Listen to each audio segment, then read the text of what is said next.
Кайырлуу күн достор. Бүгүн мен күйрүү лагманды жасап көрсөтөтүн боламын.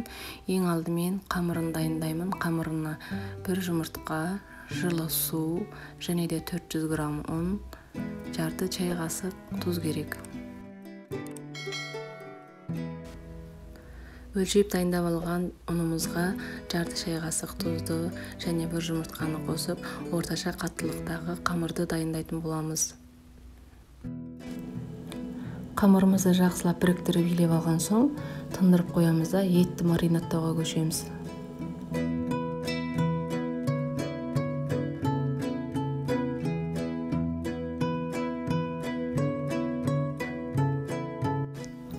Ол үчүн керектүү мөлчөрдөгү сыйыр этин жукалап туурап, бир нече кайтара жуабыз, суунан соргутабыз.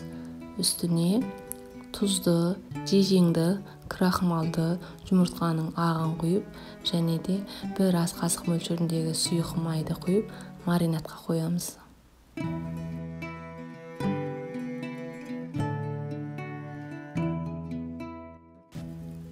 Тынып турган камырымызды алып, тагы да бир нече кайтара басып ийилип, тындырабыз.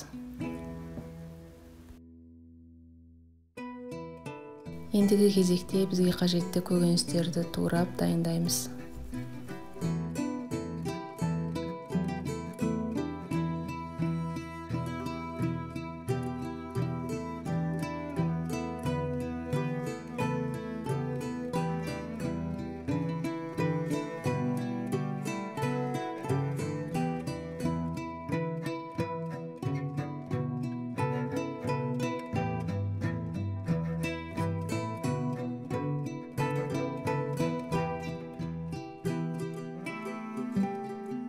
Тынып дайын болуп турган камырымызды алып сүйүк май жагып, бир нече бөлүктөргө бөлөбүз. Колубуздун көмөгү менен жыңышкертебиз де май жагылган табакка орналаштырабыз. 5 мүнөттай тынган камырды видеода көрсөтүлгендей созуп, татымына карай туз салынган кайнап турган сууга салып пиширип алабыз. Пишкен камырды сүзүп алып, бирден суук сууга салып, колубуз менен тарткылап жиберсек, камыр жыңышкеретін болады. Суук суудан сүзүп алган камырга май жагып керек эмес, подливди салмас бурун камырды пиширген ыстык суумузга 1-2 рет малып алсак, сол жеткиликтүү болот. Эндиги кезекте көкөнүстөрдү кууратын боламыз. Ол үчүн казаныбызга сүйүк майымызды куябыз және де маринатталган эт салып жакшылап куурабыз.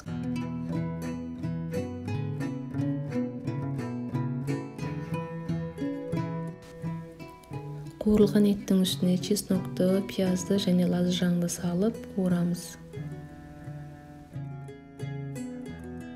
Помидорду және демдеуштерди салып жакшылап аралаштырып куурабыз. Энди пекин капустасын, соя туздугун және де жижиңди, тузду салып жакшылап кууруп аламыз. Селдерейди саламыз. Аралаштырып отуруп куурабыз. 1 стакан көлөмүндөгү сууду куюп кайнатабыз.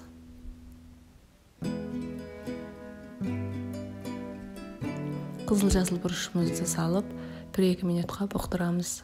Минекей достор, осы менин күйрүү лагманыбыз дайын болду.